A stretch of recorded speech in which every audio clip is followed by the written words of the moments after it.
Okay, hi everybody, and thank you for joining today's session. My name is Hayley Alderson, and I will be chairing the session and directing questions to Ruth following the presentation. Just for people's background and information, I am a research associate within the Population Health Sciences Institute at Newcastle University in the UK. And my background is very much looking at research with marginalised and vulnerable populations around topic areas such as parental substance misuse, mental health and domestic violence. But obviously today's session is going to be led by Ruth McGovern. Ruth is a lecturer in public health research, also at the Population Health Sciences Institute at Newcastle University. And Ruth has recently completed her NIHR postdoctoral fellowship. Ruth's research has a really strong interdisciplinary focus and aims to promote social justice through improving health and social care for vulnerable children and their families. Much of Ruth's work is concerned with the development and evaluation of public health interventions delivered within the social care arena, and aims to address parental risk factors and bring about benefit to both the parent and the affected child or children. A central focus of her work is parental alcohol and drug use, and in Ruth's research she's worked in partnership with the people that her work seeks to benefit, including practitioners and decision makers, to actually ensure that it's relevant and translational into the real world settings. Ruth has also got a professional background in social work and counselling, and the background also specialises in drug and alcohol treatment. I'll now pass over to Ruth to complete her presentation. Thank you very much for the introduction, Hayley. Excuse me. I'm very pleased to have the opportunity to talk to you today about my fellowship work, which has sought to develop and evaluate brief alcohol interventions for risky drinking parents, particularly within the social care setting.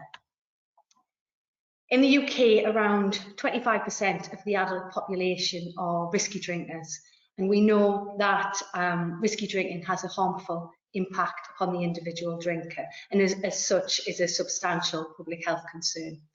However, if that risky drinking occurs within a family where there is a dependent age child, then that also has harms for the child. And around a third of all children in the UK live with at least one risky drinking parent, some with two. And alcohol misuse is often identified within child in need assessments, which are the assessments that are conducted by statutory services when there is a child safeguarding concern. However, many parents who are risky drinkers as opposed to dependent drinkers don't receive an intervention, and that's usually because they either perceive treatment is not being for them, or because their needs do not meet the threshold usually for the services that are provided. There is a large and robust evidence base for brief alcohol interventions for risky drinking adults in primary health care, and there is a growing evidence for brief alcohol interventions for adults in other settings, including accident emergency, for instance. And the brief alcohol interventions in that setting usually last between 5 and 20 minutes, and they either include advice that's provided to the adult or a more of a behaviour change conversation, where typically a patient would show up at a healthcare setting with a health concern, which they would describe to the practitioner, and the practitioner, through the provision of advice or through the behaviour change counselling, would help the person connect their alcohol use to the health concern, and that's referred to as the teachable moment. And it seems to me, at the onset of my fellowship work, it seemed to me that that so-called teachable moment that's conducive of behaviour change is replicable to other settings, including the social care setting when parents are in contact. However, very little is known about how best to intervene with parents in the social care setting, and whether the traditional health-orientated brief alcohol interventions would really be relevant, or whether they would need to be modified in order to meet the needs of the parents, but also be responsive to the practitioners and their priorities. So within my fellowship work, I sought to make those modifications and do that research that was needed to make the brief alcohol interventions relevant to parents and relevant to the social care setting. And there was, broadly speaking, 3 work packages to that work, and I'm going to be discussing those with you today. So one of them was a systematic literature review. The next was a qualitative study, and then finally there was a trial where I piloted the brief alcohol intervention and sought to understand the feasibility of doing that kind of research with that population in that particular setting, with a view to ultimately going on to a definitive randomised control trial. So the systematic literature review, which was conducted as a Cochrane review, sought to understand what the evidence base was for effective psychosocial interventions to reduce parental substance use. So in this work stream, I was interested in both alcohol and drug use. And the thinking behind that was that I thought that if there was some clear messages, some clear evidence there, that some of that might be relevant, it could be transferable to alcohol, and that could be explored further in the qualitative study. So at the onset of that review, I agreed an inclusion criteria that would be used to consider all identified literature. So within that, we were interested in substance using adult parents over the age of 18 who had children 0 to 21. And in order for the parent to be included, or the trial that intervened with the parent to be included, there needed to be some kind of assessment of the substance use, to some kind of validated tool or professional assessment that identified that particular substance use as a risk. We were particularly interested in psychosocial interventions, so those trials that looked only at pharmacological interventions were excluded, but the psychosocial intervention could be included alongside the pharmacological intervention, provided it was measuring the impact of that particular psychosocial intervention. We had quite a broad definition of psychosocial interventions and included a range of different approaches, which I'll show you in a moment. We were particularly interested in trials that had a comparison group and that weren't purely a naturalistic study. The comparison group could vary, and we had many of the studies were treatment as usual, but we also had other active treatments and true controls where there was no intervention. In particular, we were interested in the reduction of frequency in parental substance use, but we did look at a number of different outcomes which were reported in the full Cochrane review. We identified a large evidence, over 5,000 potentially relevant references, through administering a search strategy in a number of different electronic databases. And 2 reviewers reviewed all those titles of abstracts and reduced the number down to a smaller pool of 83 studies, which we retrieved full paper for to review. In the full Cochrane, we included 28 papers which reported on 22 unique studies, but today I'm going to talk specifically about the 8 trials that made it into the meta-analysis, which looked at that primary outcome of a reduction in the frequency of parental substance use. So just to tell you a little bit about the studies that we identified, those 8 were all from America, and actually the 28, the majority of them were also from America. Thinking specifically about the 8, most were, it was mostly in maternal literature. So there was only 2 trials that explicitly intervened with fathers and fathers only. There was 1 trial which included parents regardless of gender, but most of those parents were actually mothers. And then the remainder, the other 5 trials were all maternal, all female. And again, that was reflective of the overall 28 papers. We identified broadly 3 different types of interventions that were provided to the parents within the trials.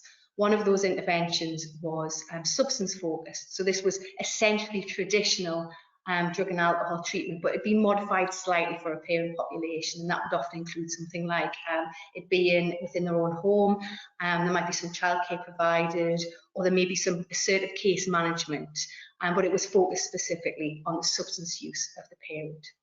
Another intervention focused on parenting behaviour, and that was looking only at how the parent parented their children in light of the fact that they were a substance user, but the intervention itself didn't focus on those behaviours. And then there was a group of interventions which integrated those two approaches and had components that were focused on substance use and components that were focused on parents. And often what happened was they looked specifically at parenting skill, parent relationship with the child, within the context of substance use, and attempted to provide treatment to the parent's substance use needs. So what did we find out from the meta-analysis specifically? Well, we examined the effect of the intervention, as I mentioned, upon the frequency of alcohol use and separately upon the frequency of drug use. And we found that psychosocial interventions combined, or psychosocial interventions, there was a significant effect upon the frequency of alcohol use at both 6 and 12 months, which were our follow-up time points. And in drug use, there was a significant effect in 12 months. So we tried to understand that a little bit more and try to work out, what was happening within that meta-analysis. So we compared the intervention effect by the intervention type. So we looked specifically at the interventions that integrated both parent and substance use components, those that addressed only substance use and targeting that behaviour, and those that targeted specifically parenting behaviour. And what we found from that analysis was the interventions which integrated the parenting and the substance use focused work were effective at reducing alcohol use at 6 months, the frequency of alcohol use at 12 months, and also the frequency of drug use at both of those time points. And that is even more interesting, I guess, when you compare that to the findings of the other two interventions, neither of which were effective at either substances at either time point. So that led us to feel that integrated interventions were probably the most effective, and really the existing drug treatment without a focus on parenting it is probably not going to be sufficient to meet the needs of parents. We looked also at whether those interventions included the child or not. And what we found was that only interventions which didn't include the child were effective. Those that included the child in one or more sessions were not effective at either time point with either substance. Something else we found, and we considered the intervention effects for mothers and fathers separately. And we found that only the frequency of alcohol use in mothers was reduced at only 6 months. So it wasn't maintained at 12 months, and it wasn't reduced in drug use at either time point. Whereas fathers reduced the frequency at which they used alcohol and drug use at both time points. So what does that all mean? Well, it seemed to us that parenting may offer a mechanism for change, and that actually talking to parents about substance use and its impact upon parenting, on family life, upon children, might be a mechanism to bring about positive change. So it was suggestive potentially of that teachable moment. We considered the impact upon fathers and mothers and tried to understand what that meant. And what we found was that many of the mothers in the trials had some really complex needs. Many of them had experienced, were homeless, had periods of incarceration, had lost custody of their children at the point that they were in the trials, or were currently engaged with child protection services. So there was a threat that that would happen there. Often they were reliant on welfare benefits, either sole parents, or maybe they were in a relationship with a substance using partner. In contrast, the men in the trials that were included in our meta-analysis, as an inclusion criteria, were required to have a partner who wasn't a substance user, because those particular trials were looking at couples therapy. The other thing that was an inclusion criteria was that at least one child was resident in their care, and most of those men were employed.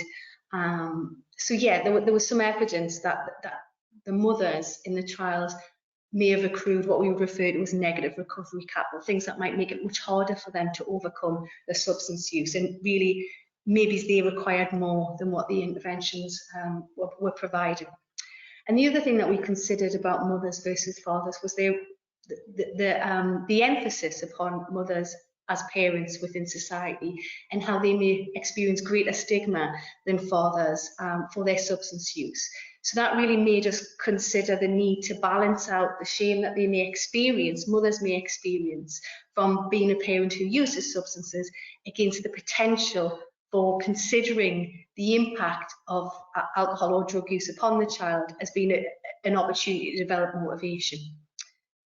Something also just to reflect upon is the limitations of the review. One of them that's most pertinent here is that all of the trials that we included were seeking to intervene with dependent parents, parents who were using alcohol or drugs in a dependent pattern. So there was a real lack of any evidence about what works for risky drinkers.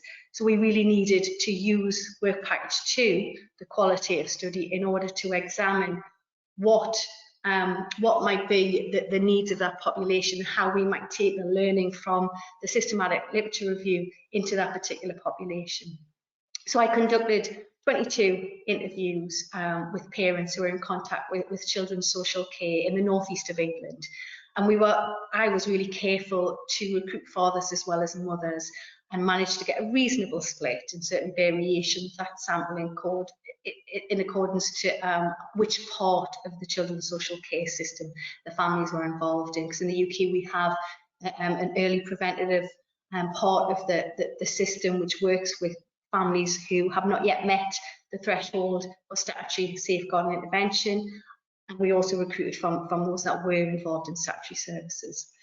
We conducted focus groups with social care practitioners and also with alcohol treatment practitioners to understand what they also viewed as being the main ways in which they could or should help parents, and things that they considered to be acceptable and feasible within that particular situation.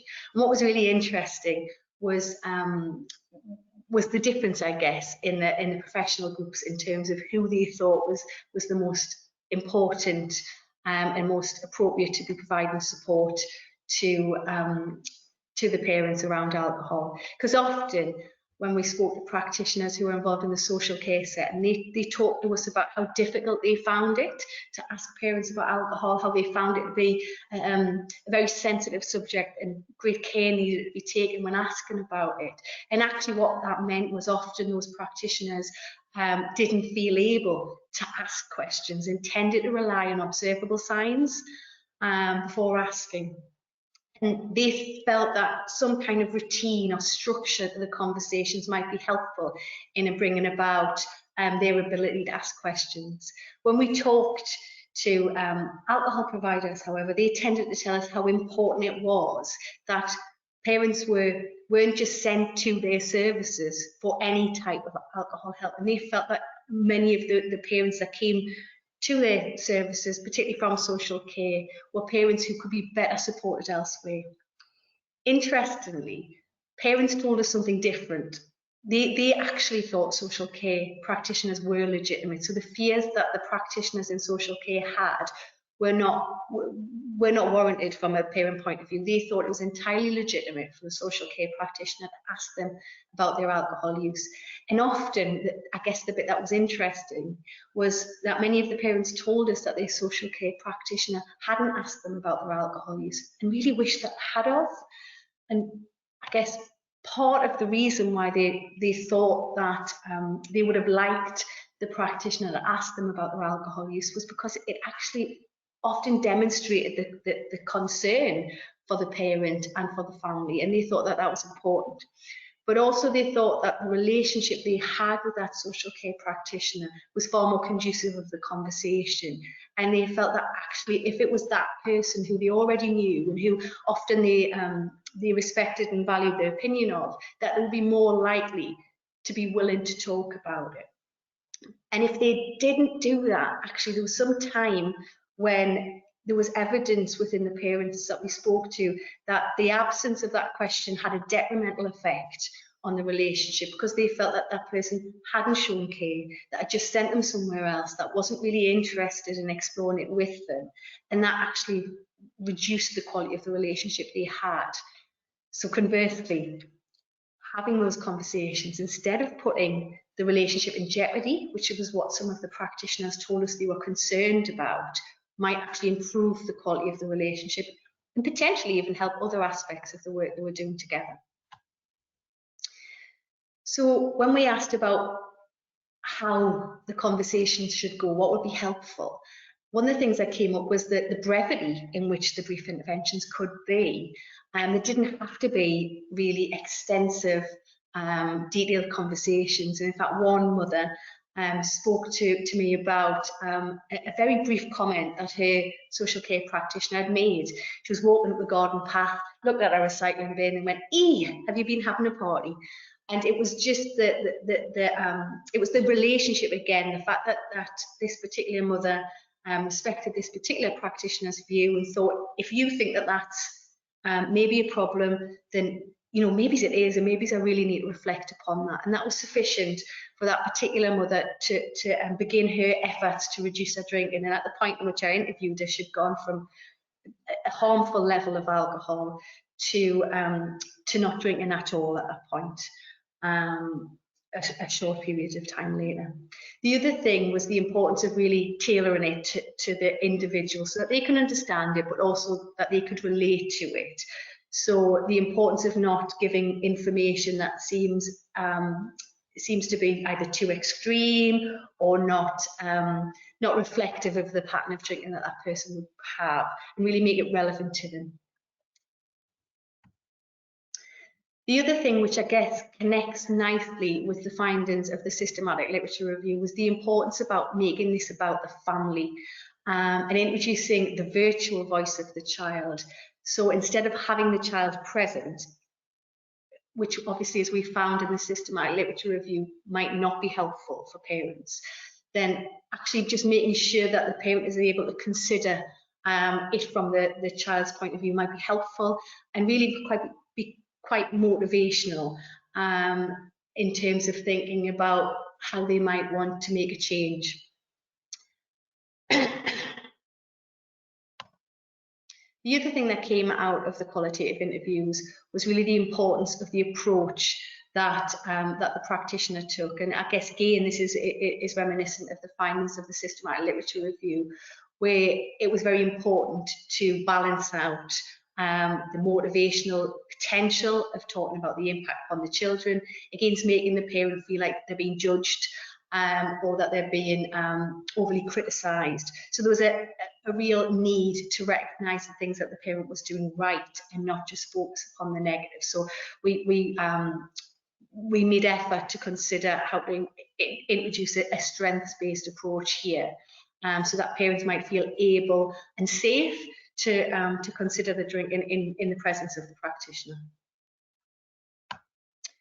So this is what we came up with in the first instance, and this intervention has actually been modified since then, given some feedback from the practitioners and also the parents that took part in the trial.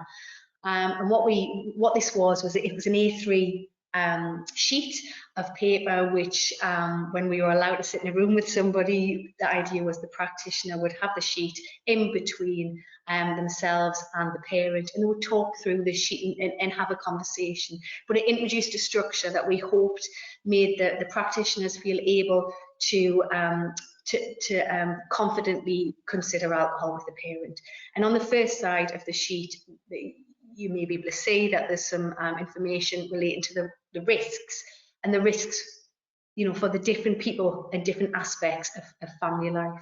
One of the things that we try to do here as well is start off on the protective factors, and we hope that the social care practitioners could use their relationship to really make it much more tailored to the family and be able to make specific references to the things that the family was doing well at and the things that might be helpful in terms of minimising the impact upon the parent of their drinking, but also upon the children. So comments like, I know little Johnny often goes to grandma's on a weekend when you might have a drink, and that's really great because, recognising that little Johnny's safe and you're having a bit of time chilling out before moving on to the risks for the parent, the risks for the child, and ultimately the risks for the household and activities outside of the home. We then would ask the practitioner to turn the sheet over and try and make it much more discursive and ask the parent what they see as being the risks for those different people. But again, introducing an opportunity to focus on protective factors. And the idea would be that you would end on those protective factors, so that maybe the parent might feel more able to consider how they can set a plan and take charge of the situation should they choose to. The other intervention, and I should say that intervention was meant to be delivered by the social care practitioner there and then in routine practice, whereas we also developed a slightly different intervention which was more discursive and less based on information provision, which is, I guess, similar to what would be the extended brief intervention.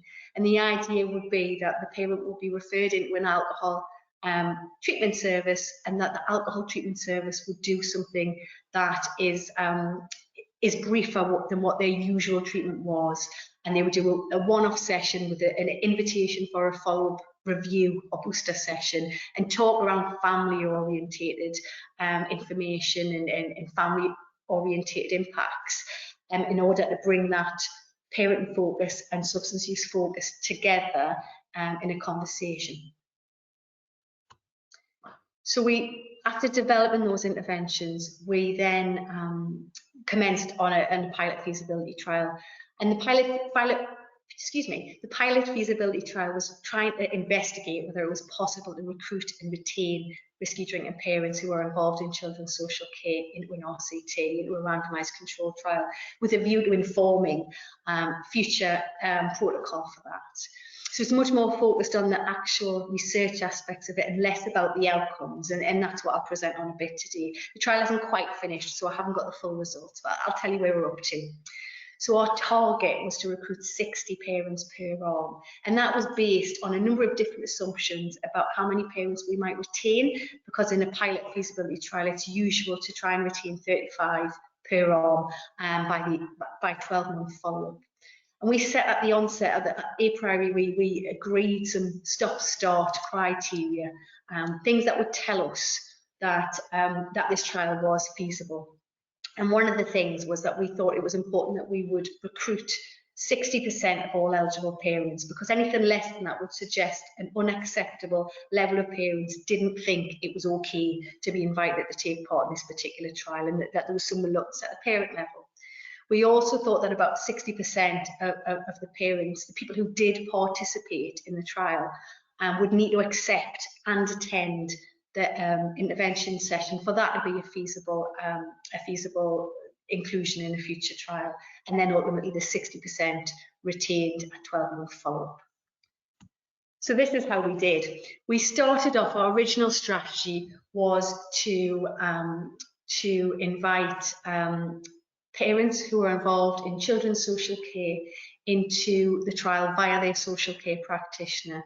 So the idea was, in routine practice, a social care practitioner who was visiting a parent in the home or somewhere else would explain the study, ask for consent to take part, check their eligibility criteria, and those who give verbal consent would then be screened using the Audit C screening tool, which is the 3-item screening questionnaire, which is concerned with consumption levels. And then those that screened positive, so had a score of 5 or more, will be invited to take part in the trial. We did this as a cluster randomised trial, which means that it was the practitioner who was randomised rather than the parent. And we did that for a number of reasons. We did that because practitioners would tend to be, in the UK, would tend to be allocated to a family rather than an individual member of the family. So we thought that was good in order to prevent different members of the family, where more than one risky drinking parent is, getting different interventions. The other thing was, we thought it would be better to prevent what you would refer to as contamination of the intervention, where the practitioner might deliver more than what they were meant to. So if you've been trained to deliver the brief intervention, but the individual parent was randomised to control groups and not to get an intervention, just to get treatment as usual, which was the comparison, then we would minimise the risk of that practitioner choosing to give advice anyhow. Of course, because it was treatment as usual and it was within a real-world setting, there was likely to be something happening in that group anyhow, but we were trying to minimise that. So the parents would be randomised in either the control group or one of the brief intervention groups, depending upon what the practitioner had been randomised to, and therefore what they were trained in. And the things that we were comparing was treatment as usual in the control group, which we believe to be quite minimal, particularly with risky drinking parents as opposed to dependent level parents. And then we were comparing that against a brief intervention, which was the first intervention I showed you, which was based predominantly on advice given with a small amount of behaviour change counselling, compared to brief intervention from the social care practitioner plus referral onto the alcohol services for that extended brief intervention that I showed you in the second slide depicting the interventions. And I'm just going to talk you through our experience of doing that. So over around about, I think it was about a 6-month period in total, although much of this activity happened in the first few weeks and then very little after that. 90 parents were approached by their social care practitioners. Most of them were eligible, and all of those that were eligible agreed to be screened. So that suggests to us that parents are quite accepting of social care practitioners recruiting them into a research trial around alcohol. About 50% of those parents screened positive, a little bit over, screened positive using the alcohol use disorder identification test consumption, which is the 3-item tool. I'll tell you a little bit why we chose that tool as well, because many of you will know that the 10-item tool is the gold standard. But we were concerned about some of the questions on that, which may feel difficult for a parent in social care to answer honestly, and that is the question of, have you ever failed to do what was normally expected of you because of drinking? So we decided to make this much more about just consumption levels and try and remove the things that we felt might introduce stigma or fear or shame. So yeah, 51% screened positive on that tool, which is higher than what the UK estimates were of around about 30%. What was really interesting was how well parents were recruited at the extended brief intervention arm in comparison with the control group or the brief intervention arm too. It's kind of the opposite of what we might expect, because these are very busy practitioners who have lots to do, yet the ones who we asked to do the most to did the best.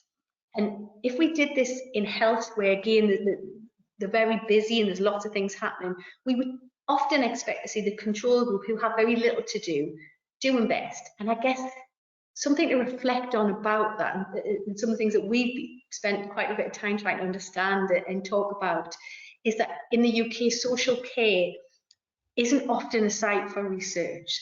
So the control arm maybe didn't really see the benefit in really engaging with the process, because there was nothing going to happen to their service users. There was no benefit as they could see to their individual service user. Whereas the extended arm, maybe they thought that their parent was going to get something, this referral on to a specialist service might somehow benefit their parent, and therefore they may have had greater motivation, greater incentive to take part in that particular activity. It became apparent to us quite quickly, however, that wasn't going to help us get to 60, because as I said, most of this activity happened quite quickly with people who did engage with the progress, and then things really slowed down. So we requested ethical amendment, and we proposed a further strategy. And that strategy was, instead of asking the social care practitioners to do all of the research activity, so the consenting, the eligibility screening, the alcohol use disorder screening, and then completion of the baseline questionnaire, we took all of those activities back into the research group and just invited the practitioner to ask people, parents on their caseload, regardless of whether they drank or they didn't drink, whether they would be willing to share their contact details with the research team. So it was a consent to contact arrangement. And then the social care practitioner would pass that information over to us, and we would take over. And it was about trying to minimise the burden upon the social care practitioner, because we'd already felt we'd established that was the problem in strategy E. And as you can see, it went okay. There was a fair amount of parents who give their consent to contact. So again, parents seemed happy enough to do this, although we have no idea how many people didn't give the consent to contact. And most of them still appear to be eligible, but we had a big drop off in screening, and that was usually because we found it difficult to contact parents. We were relying at this time in this strategy on telephone calls, and often the parents wouldn't answer, maybe it's because they didn't recognise the telephone number, or maybe they were just really busy. And occasionally we would get to speak to people who just didn't have time, but on the whole, it was usually, if we managed to speak to them, they agreed to screening. So there was a real difficulty there. That just made our stop-go criteria of 60% screening, but only just. And it clearly, this approach lasted quite some time. It was almost a year before we introduced an alternative strategy here. And that was, so really, whilst it looks like it was as successful, slightly more than strategy A, it wasn't. It took a lot longer. And really at that point, it seemed practitioners had disengaged and maybe really couldn't see the benefit for their service user group of inviting them to take part. So we tried strategy C, and again, we requested ethical amendment. And at this time, what we did is we initially piloted just in one local authority area a small number of invites, postal invites, to all parents that were involved in children's social care services. And it was just a mail out, and that proved quite positive. So we extended that slightly, and in total a little over 1,500 letters were sent. There may be some of those where addresses had changed, or who didn't, ultimately there may be some address inaccuracies, but we got a reasonable response. 17% of parents decided to complete the postal screening tool and return it to the research team directly, at which point they were then, those who screened positive were invited to take part in the trial. And you can see here that a smaller number of parents were screening positive at that point. And what we don't really know is whether in strategy A, the practitioners were specifically targeting parents who they thought were more likely to be drinking above what's recommended, or that they knew were drinking above what was recommended. We don't know if that was happening, or we don't know whether in strategy C, when we were doing the postal questionnaire, people were more likely to respond if they weren't drinking and feel like they had nothing to hide, if you like. I should say that screening was incentivised at this stage also, so they got a £10 gift voucher for responding to the screen with no requirement to continue beyond the screening. So it might have incentivised people who otherwise might have thought that this isn't relevant to me. So it was far less, 30%. One thing just to say, strategy C was the only strategy though that managed to identify parents who were reporting the highest possible screening result on the audit C. So the audit can go from 0 to 12, and 12 being that somebody is drinking daily and drinking above 10 units every day. That was the only strategy that identified those parents. So it does suggest that it might be an okay way to identify heavy drinking, as well as invite people who are otherwise not drinking. So those three combined strategies have led us still falling a little bit short, unfortunately. So we've recruited 83% of our target within the control group, and almost all within the brief intervention group. Something I should have mentioned, and I haven't, apologies. Within strategy B, it became apparent that the extended intervention was not acceptable to parents. Many parents just said no thank you when it was offered that they could go on to an alcohol service for that additional intervention that I showed you, or those that accepted, none of them showed up. So it was evident at that point that even if every single person that was recruited into that arm would ultimately accept and go on to the intervention, they still wouldn't meet the minimum stop-go criteria of 60%. So at that point, we decided to combine the two brief intervention arms, because those that had been previously randomised to extended BI had only had the brief intervention that was delivered from the social care practitioner. So we combined those two arms, and the idea was to reduce the burden to the participants unnecessarily, and also to increase the likelihood that we would recruit to a trial that would be repeated for the randomised control trial in the future. So yeah, we were only one short of that particular target. We're still doing the follow-up. So underneath here, where it's got 19 over 33, what that means is that 33 of those participants were eligible for the 6-month follow-up. The other, 17, quickly do my maths, are not yet at that time. They've recently been recruited and they're approaching the 6-month follow-up. So 58% in the control arm, 58% of eligible people have been followed up, and 55% have been followed up at 12 months. So the control arm is looking reasonably feasible, whilst the brief intervention arm is causing us concern. It doesn't look like we're able to follow up the minimum requirement in that arm. And again, we've been thinking about what that's about, because we don't think the follow-up is any different for the brief intervention arm as what it is for the control group. But we think because the vast majority of these people were recruited at this stage and in strategy B, we think that that's more about the approaches that we previously took to trying to follow up that population. So these were populations that we were relying heavily upon telephone calls to follow up, as opposed to what we started to do in strategy C, which was postal. And in all my research years, I've always thought that the telephone or the face-to-face, if possible, was the better route of engagement and recruitment. But actually, maybe it's not for a busy family who has got children going all over the place, different schools, maybe it's different clubs, or maybe it's just feeling the day-to-day stress of family life. And maybe actually we need to use other methods, such as postal methods, and rely upon those instead to follow those people up. So it may be that actually it's more about the fact that we were using different methods within the follow-up with that population during strategy A. So what does this all mean for brief alcohol interventions and also research about brief alcohol interventions? Well, we think that parents are willing to discuss alcohol with their social care practitioners. That has come through the qualitative work, but also through the strategies that we tried within the randomised control trial. It appears that the extended brief interventions are more acceptable to social care practitioners, that they feel like it's more relevant to the needs of the people that they support.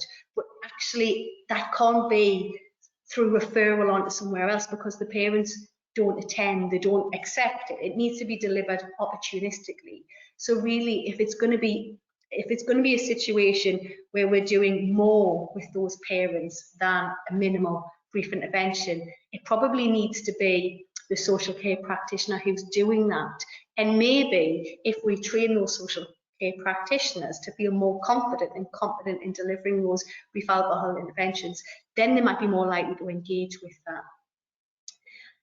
What is clear is that it's not feasible to recruit parents into a randomised controlled trial, however, through the social care practitioners.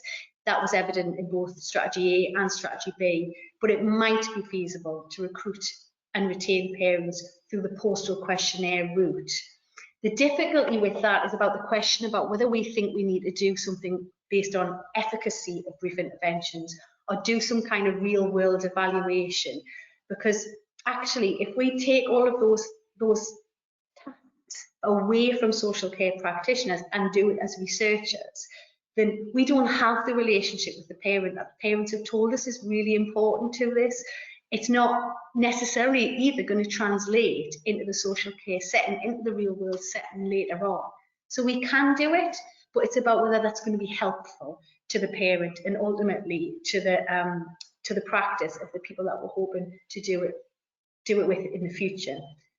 Real world evaluation might be the way to go, because that would enable us, instead of using the kind of gold standard randomised controlled trial, that would enable us to understand what this would look like in the real world and what the effectiveness might be of an intervention within that supportive relationship with social care practitioners.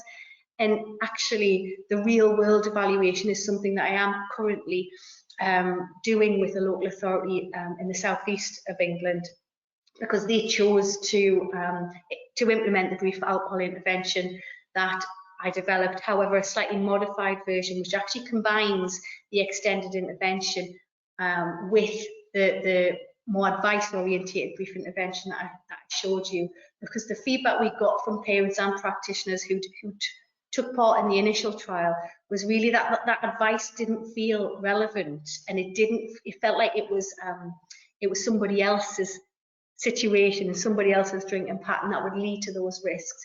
And parents told us that really they wanted the risks that they consider to be the everyday stuff, like the impact upon the daily routine in the household, the school run, you know, when you've got a little bit of a hangover and you're feeling tired.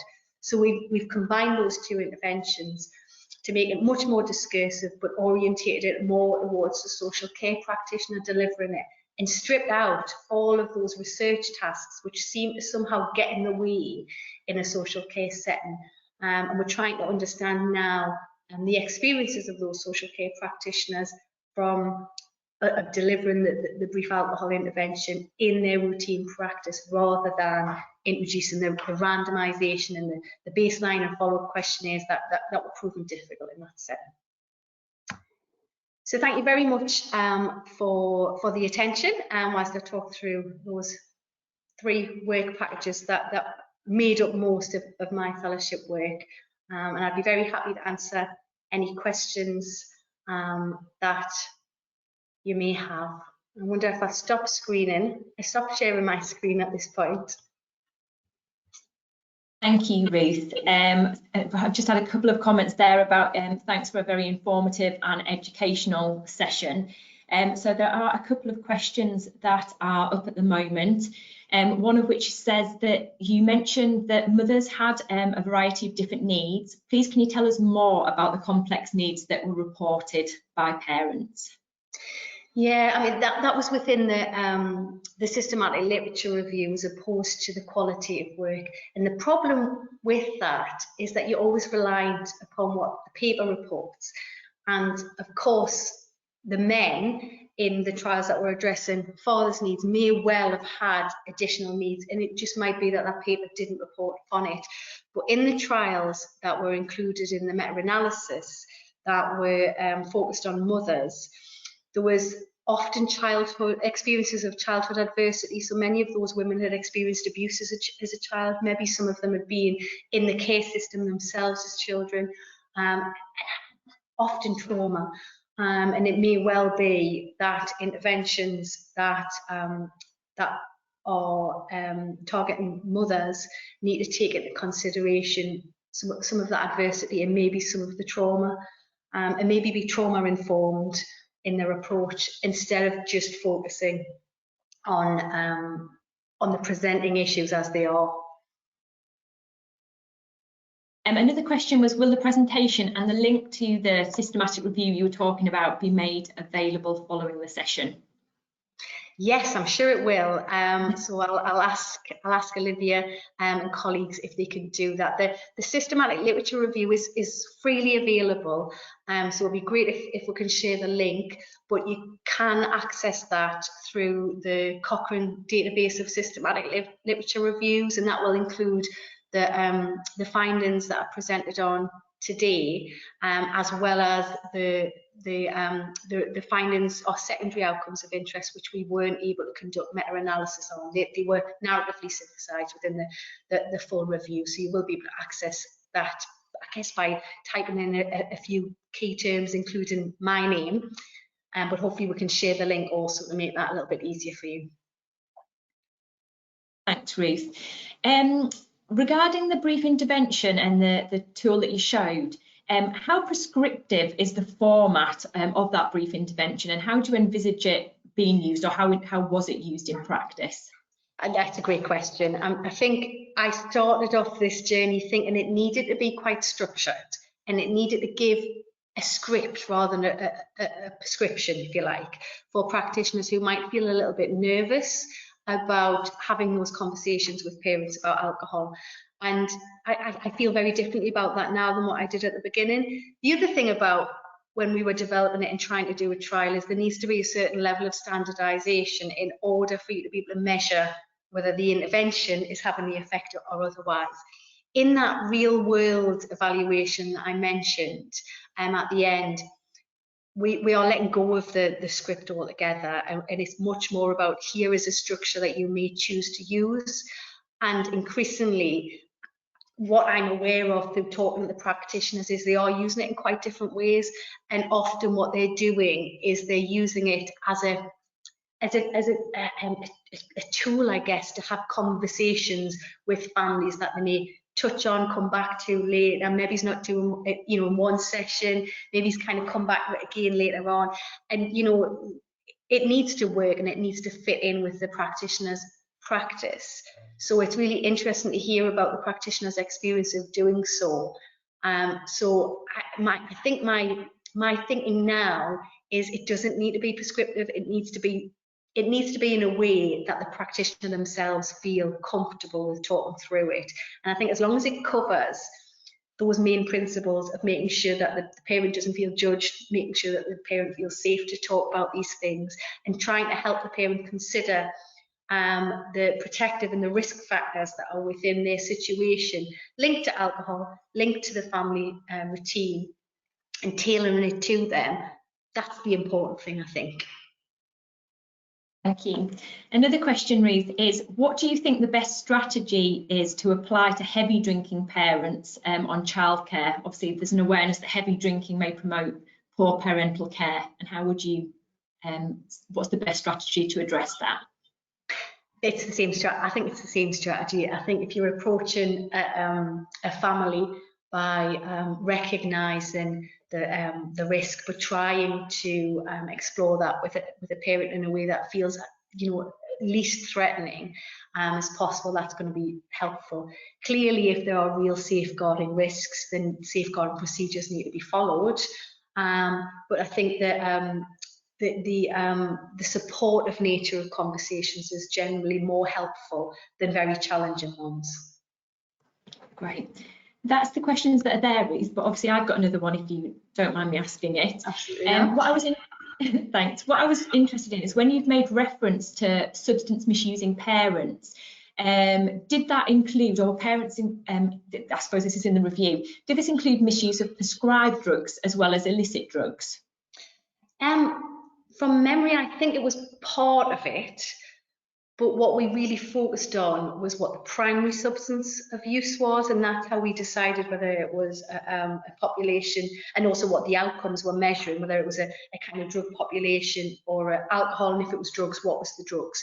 And the primary substance in the drug using parents was mostly heroin, followed by cocaine.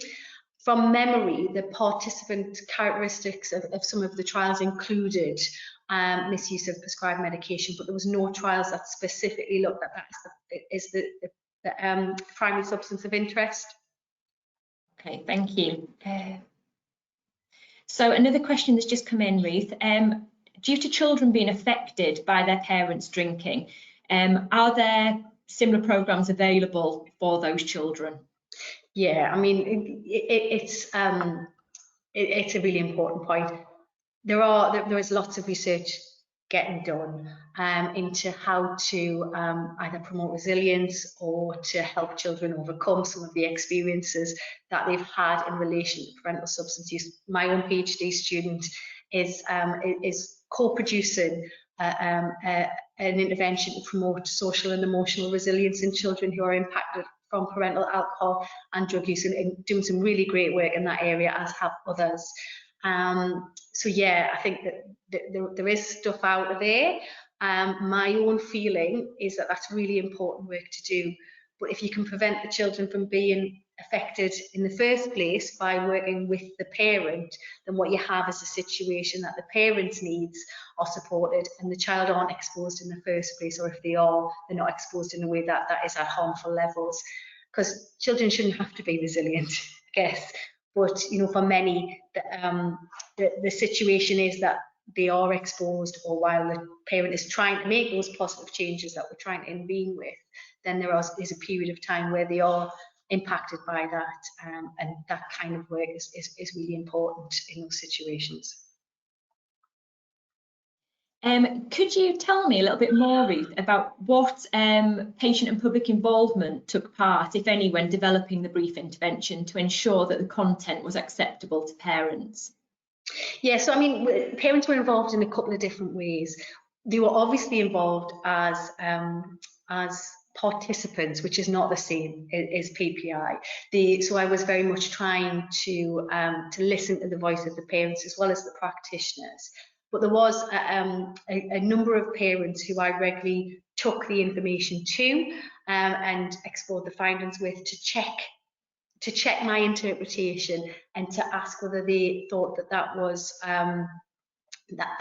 you know, I was interpreting the findings right, and that the things that I was producing as a result were acceptable. And there was one family actually in particular that were influential in that, and would look at things like the wording that I'd used and give some advice on that and on the visuals and in the way that things might be introduced to parents within the social care interaction.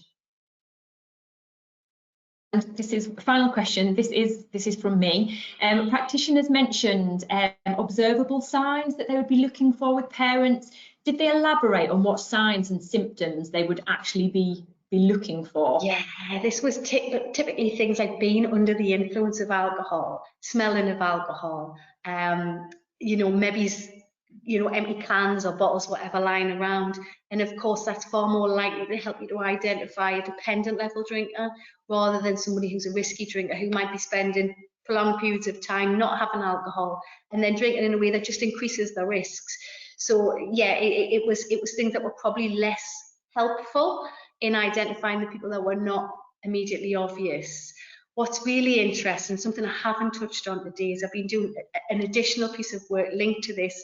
I've done what's called a discrete choice experiment, where I'm trying to understand the optimum conditions from a practitioner point of view of an intervention configuration in brief interventions. And one of the questions in that discrete choice experiment, which was significant, was who you would intervene with. Whether it was somebody who, all parents, regardless of drinking, regardless of risk, and make this a universal intervention to take away that stigma or that awkward conversation about asking about alcohol. Parents who are risky drinkers, i.e. drinking above what's recommended, but not necessarily having an impact or known impact on the child. Those where there's a concern, a known concern about the impact upon children, and then those where it's the main safeguarding concern. It's already identified as being a real problem. And that discrete choice experiment was interesting because it kind of goes against, again, it goes against the grain of the advice in health. So in health, it's recommended that universal screening's best, and then intervening with people that the screening tool identifies as being at increased risk. So you would ask everybody, regardless of any presenting issues.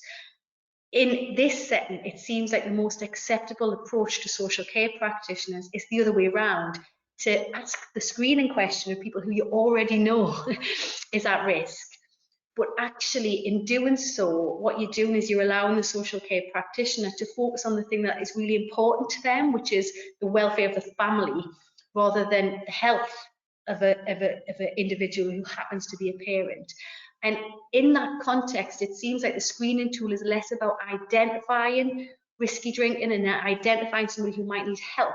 And it's more about starting that difficult conversation. You know, and I mentioned about the fact that it's hard to ask the questions and raise the issue. So it's much more about a structure and to have the conversation that you already believe you need to have. And then it becomes more of an intervention rather than an assessment. So that's really interesting to me, that screening in this setting as well might have a different purpose altogether. It might not be about identifying risk. Thanks, Ruth. I am aware that it is 3 o'clock. There is one more question, if you can quickly answer this. Are there any fetal alcohol syndrome specific programmes available for mothers? And if yes, what programmes are there that are available? Gosh, I think that, I mean, the review that I did was specifically about intervening with parents post-birth. A small number of the studies that we found were included women in the perinatal period, because the intervention and inclusion criteria for our review was that there needed to be some intervention post-birth. So there was a small number of studies that we identified which weren't specific to women who had children who were born impacted by the alcohol use. It was just children who were born who'd been exposed to alcohol or drug use. And they tended to be home visiting interventions from health visitors or midwives. And like I said, they weren't specific to fetal alcohol spectrum disorder or syndrome. So I guess they would be the ones that I'm most familiar with, and that would be the kind of work that was done. From memory, I don't think any of those studies made it into the meta-analysis because the outcomes were too heterogeneous. But there was mixed results in those individual studies as to whether that brought about a reduction in the frequency of alcohol or drug use. Thank you very much, Ruth. That's all of the questions that are there. And as I say, I am aware that it's time. So thank you, everybody, for your attendance. It's been great having you here, and thanks for a brilliant talk, Ruth. Thank you very much, Shirley.